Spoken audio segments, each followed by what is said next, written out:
This information I'm going to read to you was given freely. It's Defending Sacred Ground. If you want to download the book, just go to Alex Collier's website. He gives the information out freely. So I'm just going to read this to you. I've been writing about the copper-based DNA on the planet. He mentions it as well. He says the blue bloods, the Rothschilds, who are also blue bloods, are also another example of this. Their blood is copper-based. That's ET, okay? The thing about copper-based blood is that you don't need a lot of oxygen. Your physicality tends to grow and have a larger lung capacity. So living in a lot of environments where we couldn't become possible. Now, what is interesting is that in our physicality, what we know as our atmosphere is getting thinner and thinner. I know that there's a lot of talk about the ozone, that the ozone crisis is a myth. He says there is an ozone crisis. We are all partly responsible for destroying our environment. Okay, so he talks about some stuff here, but then I want to talk about the genetic stuff. Apparently, we all had copper-based blood systems at one time. All of our physiology was based on copper. We were all blue bloods. We were all royalty. In fact, we still are royalty. It's just that our physiology is not working the same. The reason it isn't is that apparently because of a nuclear war that occurred here. One of the nuclear wars that occurred here. He doesn't say much about what it was, but it says not why Earth. First, it's a really beautiful place. It's not the only planet that has water. When you listen to the scientists talk about the different moons that have water on them, you have to ask yourself, where did the water come from? If you have a moon that has no atmosphere, how did the water get there?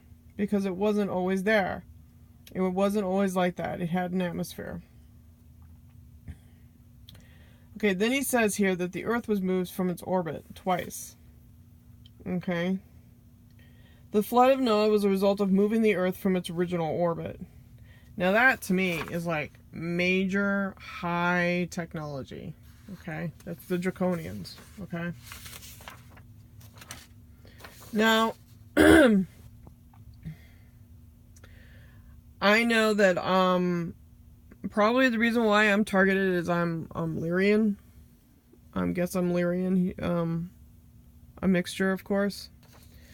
So, but here's a little bit of history of what he says about the Lyrean system. He says the human race per se was not created in the Lyrean system. It was brought there to survive. And again, from what the Andromedans, of course, have told me, for some reason, once they go back 427 million years, they just don't know what else is there. For some reason, although the physicality is there, there is no history of races before that. At least that they know of in the Lyrean system. Anyways, the Draconians were flying through there, came across the human colonies, which were agricultural in nature. Because of their talents in horticulture, these humans were making their planets better, like gardens. When the Draconians came and saw the incredible wealth of food, they basically wanted to control it. Apparently, there was a misunderstanding. The Lyrians wanted to know more about the Draconian race before they gave them what they wanted, and apparently the Draconians misunderstood this request. They went back and attacked the planets, blew 3 of them up, and killed a lot of people. The Lyrians were forced to migrate and scatter into different parts of our galaxy, so the action did facilitate colonization. Although I'll wrestle with whether the Draconians were planted here specifically to force us to evolve, or that there is some other agenda here. I do know that there are other reptilian races that are descendants of the Draconians, and many of them are master geneticists. I am told that most of the dinosaurs were brought here and to Mars, where they came first.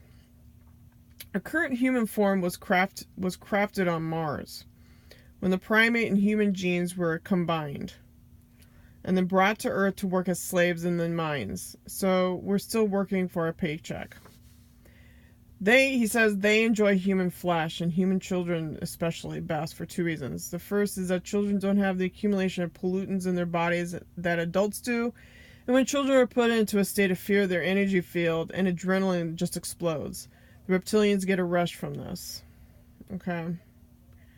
So, I I just wanted to touch a little bit about the Lyrean background and, you know, the Rothschilds and Rockefellers, you know, what they're up to. And, you know, they're the ones behind the whole, you know, Agenda 21 and, you know, forcing people in California to roll out. So, anyways, all that is, you know, in Defending Sacred Ground. It's on his website. So, I'll be back.